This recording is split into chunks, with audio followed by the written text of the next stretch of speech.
김건희 씨 허위 경력 기재 관련 소식인데요. 아까도 말씀드렸다시피 지금 뭐 여권 일부에서는 김건희 씨가 그러니까 허위 경력을 써내서 여러 가지 그 경력을 그 허위 이력서를 기초로 여러 대학에 뭐 쉽게 얘기해서 부정으로 취업했다 이런 주장을 하고 있습니다. 그래서 일부 시민단체는 이런 내용이 사문서 위조 및 업무 방해에 해당될 뿐만 아니라 사기에도 해당된다 이렇게 얘기를 하고 있고 실제로 고발도 한 것으로 알고 있습니다. 그런데 많은 분들이 저한테 사실 이런 질문을 하셨는데 이 케이스랑 정경심 그러니까 조국 전 법무부 장관 부인인 정경심 교수에 대한 사실관계가 어떻게 다른지 좀 설명을 해달라. 뭐 어떤 분들은 또 여권 지지자인 어떤 분들은 아니 정경심 교수 처벌받으면 김건희 씨도 처벌받아야 되는 거 아니냐 이렇게 주장하시는 분도 있습니다. 그래서 오늘 이 시간에는 그분들의 주장이 어떤 것인지 저희가 한번 살펴보도록 하겠습니다. 우선 관련 기사 한번 보시죠. 조금 크게 키워주시죠. 예, 이 기사에 며칠 전입니다. 김건희 씨 또 터진 허위 이력 의혹, 강사를 교수로 셀프 업그레이드 이런 제목의 기사입니다. 조금 올려주시죠. 이런 내용이 있습니다. 그러니까 국민대와 수원여대에 제출한 이력서에도 허위 경력 및 학력을 기재했다는 의혹이 제기됐습니다. 앞서 김건희 씨는 여러 대학 근무 이력서에 허위 경력이 기재됐다는 의혹이 나온 바도 있고요. 그래서 실제로 경력사항에 한국폴리텍 1대학 강서 캠퍼스 시간 강사를 부교수 겸임으로 허위 기재했다고 밝혔고, 그리고 학력사항도 서울대 경영전문대학원 경영전문 석사를 서울대 경영학과 석사로 기재했다고 밝혔습니다. 근데 과연 이 내용이 우선 저희가 기사 내려주시고요. 두 가지에 대해서 알아봐야 될 것 같습니다. 물론 김건희 씨 측에서는 단순 오기였다. 뭐 이런 내용이 어느 정도 허용이 된다고 주장하고 있습니다. 우선 이 점에 대해서 우선 저희가 살펴봐야 됩니다. 이 부분이 뭐 오기 내지는 법적으로 허용되는 범위 내인지 아니면 그러니까 명백한 허위 사실인지 이 부분에 대해서 우선 판단을 해야 될 것 같습니다. 우선 여당 측에서는 강사를 겸임 교수라고 쓰고 그리고 경영 전문 대학 그러니까 전문 석사를 단순 석사라고 기재를 했다는 게 허위 사실이라고 지금 허위 경력 기재라고 주장하고 있습니다. 근데 과연 이게 허위 경력 기재가 맞는지 사실 좀 의문입니다. 그러니까 이런 거겠죠. 그러니까 이게 선거 당시에는 그러니까 선거 때 공보물을 같은 경우에는 보다 엄격하게 기재하도록 하고 있습니다. 그런데 그게 아닌 단순 이력서에서는 이게 어느 정도 법적으로 허용되는 범위 내에서는 정확한 명칭을 기재하지 않더라도 허위 사실로 보지 않는 경우가 굉장히 많습니다. 뭐 실제로 이런 거겠죠. 내가 어떤 회사에 인턴으로 근무했다. 그런데 인턴자를 빼고 뭐 쉽게 얘기하겠습니다. 뉴데일리 인턴 근무 이런 사실이 있는데 뉴데일리 근무라고 썼다고 해서 과연 이게 허위 사실이라고 볼지. 그리고 경영 전문 석사를 단순 석사라고 썼다고 해서 그게 허위 사실이라고 볼지 그건 사실 조금 의문입니다. 그리고 겸임 그러니까 지금 현재 강사라는 게 겸임 교수라는 개념이 정교수라는 것이 아니라 김건희 씨 같은 경우는 정교수라고 기재한 것이 아니거든요. 근데 겸임 교수가 실제로 시간 강사의 역할을 하고 있는 것도 사실이고요. 그래서 이 부분에 대해서 제가 결론 내리기가 사실 좀 어렵습니다. 그런데 과연 김건희 씨께서 기재하신 내용이 이게 과연 법적으로 허용되는 범위 내에 내인지 아니면 명백한 허위 사실인지 이 점에 대해서는 좀 판단을 해봐야 될 것 같습니다. 그리고 단순히 또 이런 게 있겠죠. 만약에 이것도 조금 달리 판단을 해야 되는 게 그게 단순 이력을 적시하는 데 그칠 것인지 아니면 대학에서 이런 경력이 단순 경력을 나열하는 것이 아닌 꼭 필수 불가결한 자격 요건인지 여기도 좀 살펴봐야 됩니다. 만약에 그 필수 불가결한 자격 요건인 경우 같으면 뭐 쉽게 얘기해서 이런 거겠죠. 그 시간 강사는 응모를 못하고 교수는 응모할 수 있는 자리에 응모를 했다면 허위 사실이 될 수도 있겠죠. 그런데 그것이 아닌 엄격한 자격 요건이 아닌 단순 기재 사항을 이걸 가지고 뭐 허위 사실이라고 주장할 수 있는지 그것도 사실 좀 의문입니다. 이 경우에 아까 말씀드린 바와 같이 그 조국 전 법무부 장관 케이스와 조금 다르고요. 왜냐하면 조국 전 법무부 장관 같은 경우에는 그 인턴 내용이라던가, 그러니까 그 딸 조민 씨의 인턴 내용이라던가 이런 여러 가지 사항이 이 분에 대한 점수에 반영이 되는 거거든요. 근데 이 경우에도 과연 그러니까 반영이 되고 여기에 따라서 당락이 결정이 되는데 과연 지금 김건희 씨 같은 경우에도 그렇게 볼지 그건 사실 좀 의문입니다. 그래서 뭐 결론적으로 제가 이 내용을 정확히 알지는 못하지만 단순히 의혹 제기에만 끝날 뿐 형사 책임을 받지 않을 가능성도 매우 커 보입니다. 그리고 만약에 이분들 주장이 맞고 그 아까 말씀드린 바와 같이 법적으로 허용되는 범위가 아닌 허위 사실이라고 보더라도 그리고 그 허위 사실을 적시하는데 김건희 씨가 의도적으로 허위 사실이라고 하더라도 형사처벌과는 사실 무관합니다. 그 여러분께서 잘 아시다시피 보통 일반적으로 허위 경력을 써서 냈다던가 뭐 그 내가 어떤 대학을 졸업하지 않았는데 어떤 대학을 졸업했다고 썼다던가 아니면 이런 뭐 근무하지 않은 사실을 썼다면 보통 일견 드는 생각은 업무방해죄로 의율되는 것이 보통 일반적입니다. 그래서 업무방해죄는 뭐냐면 그 회사 관련 회사라던가 그 단체의 업무를 그러니까 허위 사실을 적시를 해서 업무를 방해했다는 것이죠.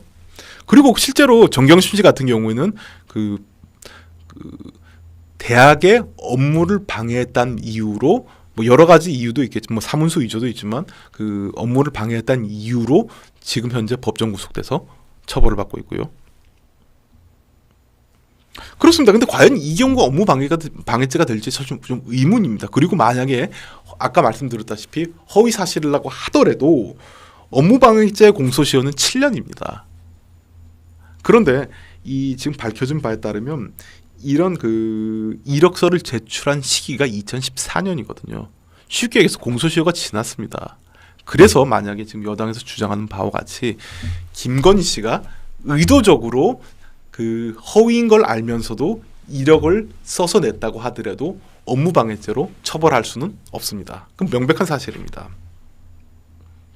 그리고 만약에 사문서 위조가 성립될 수 있지 않냐 이렇게 주장하고 있습니다. 근데 이 사문서 위조란 경우에는 이게 좀 다르게 봐야 되는 게 문서 내용이 사실이 아니라고 하더라도 사문서 위조죄가 성립하는 것은 아닙니다. 그러니까 이 사문서 위조죄는 타인의 문서를 위조하는 것이 사문서 위조입니다. 그래서 정경심 씨 같은 경우는 동양대학교 표창장을 위조했기 때문에 사문서 위조죄로 처벌을 받았고요. 그런데 지금 이력서에 허위 내용을 썼다는 것 자체가 이게 타인에 대한 문서가 아니라 또 본인이 스스로 작성 권한이 있는 이력서를 썼기 때문에 여기서는 처벌할 근거가 아무런 처벌할 근거가 없습니다. 즉 사문서 위조는 성립할 여지가 없습니다. 그래서 지금 또 뭐 이런 점을 여러 가지 지적을 받으니까 사생이란 단체에서 사기죄로 고발한 걸로 알고 있습니다. 근데 이건 사기죄는 성립할 여지가 전혀 없습니다. 여러분도 잘 아시다시피 사기죄는 재산범죄입니다.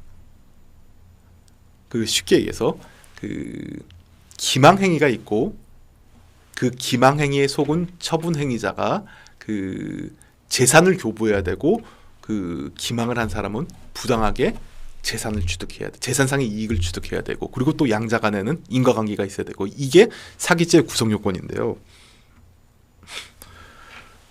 그런데 이게 과연 김건희 씨가 뭐 예를 들어서 만약에 이력서만 제출하고 월급을 수령했다던가 아니면 뭐 그 과정에서 이력서만으로 뭐 여러 가지 수당을 받았다면 모르게 변론으로 하되 김건희 씨 같은 경우는 실제로 강의를 해서 그 강의에 따르는 수당 등을 지급받은 것이거든요.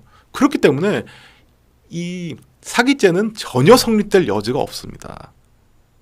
결론적으로 말씀드리면 이 사건은 아무런 범죄가 되지도 않습니다. 그리고 일부러 아까 말씀드렸다시피 의도적인 허위 사실을 적시한 것인지 아니면 단순 오기인지 아니면 법적으로 허용되는 범위 내에 다소 좀 과장이라던가 이런 것인지 지금 현재는 알 수도 없습니다.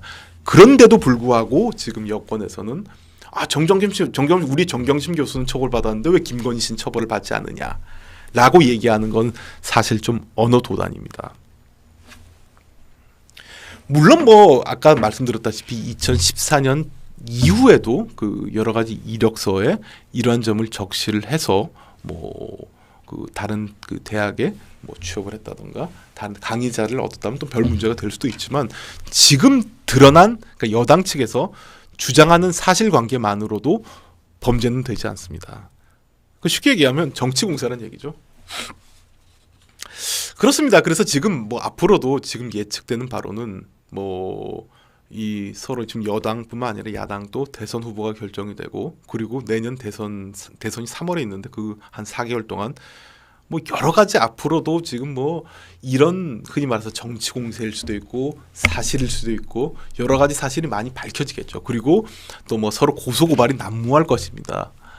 그런데 실제로 고소고발이 난무하는 과정에서 아까 제가 울산시장 하명 수사에 대해서도 말씀드렸지 않습니까? 이 중에서 실제로 실체가 있는 것도 있을 수도 있고 대부분 근데 실체가 없을 것입니다. 단순한 정치 공세에 불과하고 그리고 그 관련해서 본인들이 직접 고발하기에는 사실 조금 여러 가지 점에서 부담이 된다면 아까 드린 것과 같이 여러 단체를 동원해서 그 말대로 고발을 사주할 것입니다. 또 왜냐하면 실제로 많은 분들이 이렇게 생각을 하겠죠. 고발이 됐고 그리고 고발이 되면 당사자들 입장에서는 여러 가지 해명을 할 텐데 그 해명 사실이 언론을 통해서 보도가 되지 않으면 많은 국민들은 이게 실제로 사실이구나. 흔히 말해서 구린데가 있으니까 해명을 내놓지 않구나 이렇게 생각하는 경우도 있고요. 그리고 또 많은 분들은 이렇게 여러 사실 여부는 차치하더라도 여러 가지 고소 고발을 당하고 여러 가지 문제가 제기된다는 것 자체가 이 후보의 도덕성이 떨어진다고 판단해서 지지를 철회하거나 아니면 반대하는 경우도 많을 것입니다. 아까도 얘기했지만 울산시장 하명 수사건에서도 말씀드린 바와 같이 이런 경우에 대해서 여러분께서도 잘 판단하셔야 될 것 같습니다. 그리고 울산시장 하명 수사건이 보여주고 있지 않습니까? 그렇게 2018년 4월 당시에 4월, 5월 이 당시에 김기현 시장이 여러 혐의가 있고 김기현 시장 측근이 여러 비위에 참여한 것으로 언론 보도를 통하고 그리고 그 당시에 여러분도 잘 보시지 않았습니까? 그 당시에 압수수색이 들어갔고 그 당시에 제가 기억하고 있는 바로는 김기현 전 시장이 출마 선언을 할 때 그 시간에 압수수색이 들어갔습니다. 그런데 1년 뒤에 아무런 죄가 없다고 밝혀진 것이죠. 그때는 죄가 있다고 하고 1년 지나서 이런 사실이 밝혀지면 이 점에 대해서는 누가 책임질 것입니까? 그리고 울산시장이 아니라 예전에 이회창 후보 아들 병역 비리 관련해서도 여러분께 잘 아시다시피 그 당시에 병역 면탈을 했네 의인이 나타나서 했니 김대엽 씨를 얘기하는 거죠. 의인이네 뭐네 이렇게 얘기를 하다가 나중에 아무것도 아닌 것으로 밝혀지지 않았습니까? 그런데 그 책임은 누가 집니까? 이런 점에 대해서도 여러분께서도 앞으로 염두에 두시기 바랍니다. 그리고 저희가 할 수 있는 역할이 있을지 모르겠지만 이런 점에 대해서 계속 지적을 하고 또 잘못된 점은 또 잘못됐다고 또 과감하게 말씀을 하고 그리고 제가 야당 관계자는 아니지만 앞서서 제가 힘이 된다면 이 점에 대해서도 부당하다고 밝힐 수 있는 기회가 주어지길 바랍니다.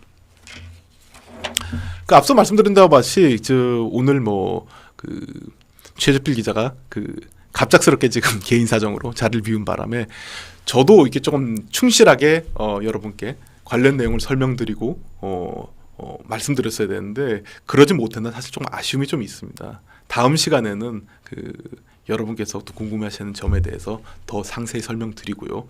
그리고 지금 계획하고 있는 바로는 예전에 했던 것처럼 법조계 훌륭하신 분들을 초대해서 그분들에 대한 뭐 여러 가지 이야기나 또 배울 점에 대해서 한번 들어보는 시간을 가지도록 하겠습니다. 시청자 여러분, 이제 환절기고 곧 겨울이 다가왔습니다. 건강 조심하시고 다음 주에 뵙겠습니다.